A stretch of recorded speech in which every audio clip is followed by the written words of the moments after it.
$50,000 a year. 85% went to those making under $100,000. But those wages also affected by the cost of living. And Goldman says in that category, North Carolina also ranks in the middle. So we may have struck a balance. And this means that the phase-outs were among the most appropriate for a state like ours. The largest amounts on average went to Utah. They also have the biggest households. $1,000 for low incomes is approved.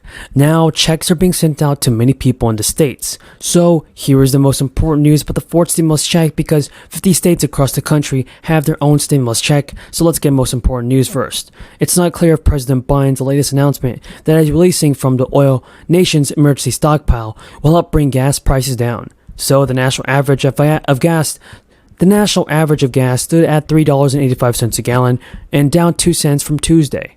So one of the biggest factors in the recent price surge of gasoline has been refineries across the country shutting down either for regular maintenance or following accidents.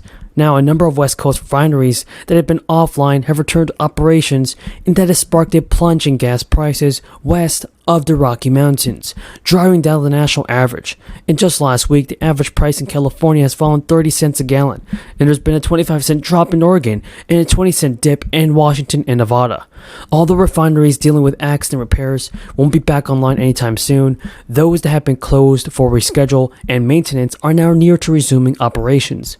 According to the experts, that will likely lead to lower prices elsewhere in the nation.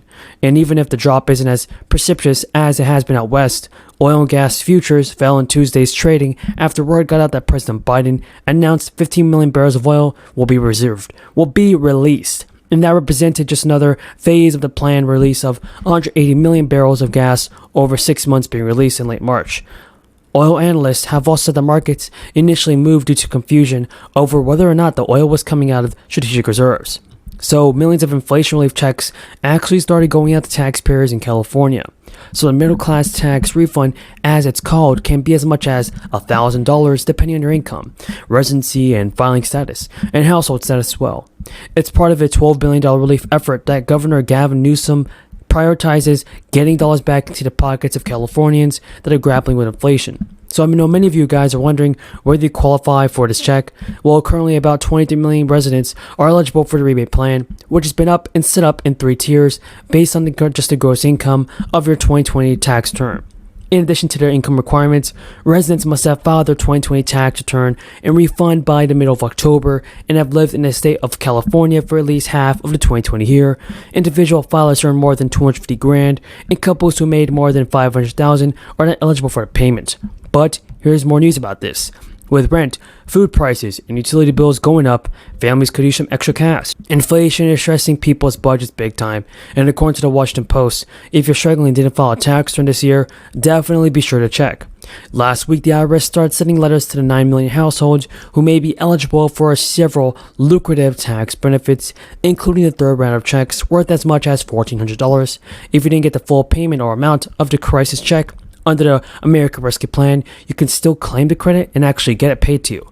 The IRS faces a daunting task amid the crisis to reach millions of people who don't typically file tax returns but could get the stimulus checks. So, who knows? You guys could be one of them, so be sure to qualify. In addition to the stimulus payments, households that file a 2021 return may be eligible for the child tax credit as well. This relief bill doesn't comply with budget rules. Now, in order to move forward with the wage increase, House Democrats would have to remove the language from the bill before it is passed on Friday or garner support for the bill in the Senate.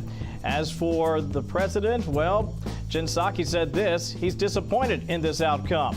How about Nancy Pelosi, House Speaker? She said Democrats in the House are determined to pursue every possible path in the fight for 15. And in a statement posted via Twitter, Vermont Senator Bernie Sanders. And while Sanders acknowledged the microchip shortage, which is raising prices and costing workers their jobs, does pose problems for regular Americans, he maintained that handling corporations' money with no strings attached isn't the way to solve it. Sanders suggested that Congress should work with microchip companies to address workers' and taxpayers' concerns. The number of Americans applying for unemployment benefits last week hit its highest level in nearly 8 months. But the total number of those collecting benefits fell. Applications for jobless aid for the week ending July 9th rose by 9,000 to 244,000.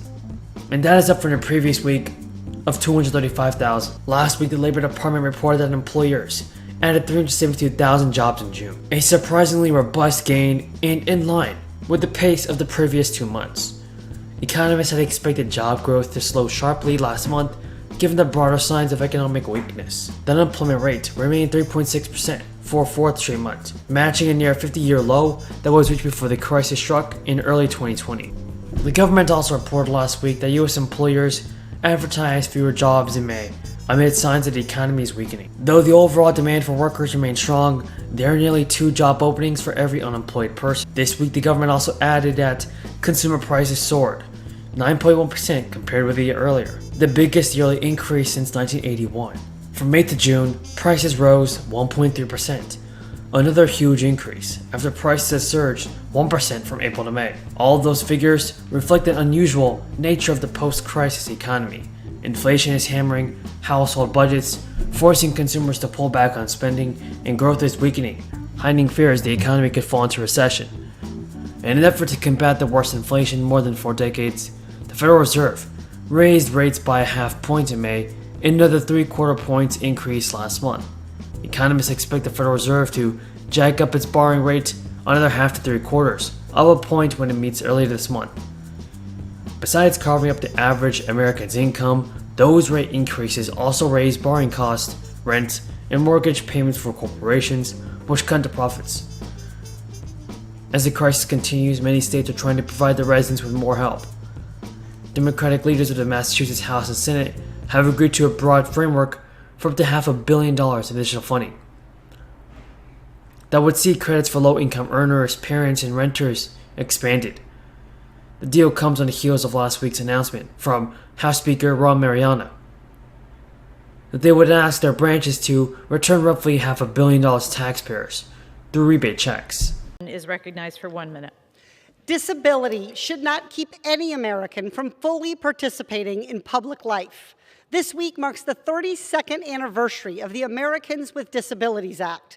The ADA provides critical protections for job seekers, powering our workforce. It helps students thrive in our schools, and it empowers citizens to participate in our democracy. But like any law, the ADA is only as good as our ability to enforce it. For too many, the ADA does not deliver accommodations that people with disabilities need. I'm working to strengthen the ADA, including for individuals with mental health needs. My Student Mental Health Rights Act will help universities adhere to ADA requirements, empowering disabled students to succeed. Decisions about abortion. With that, Mr. President, I yield the floor.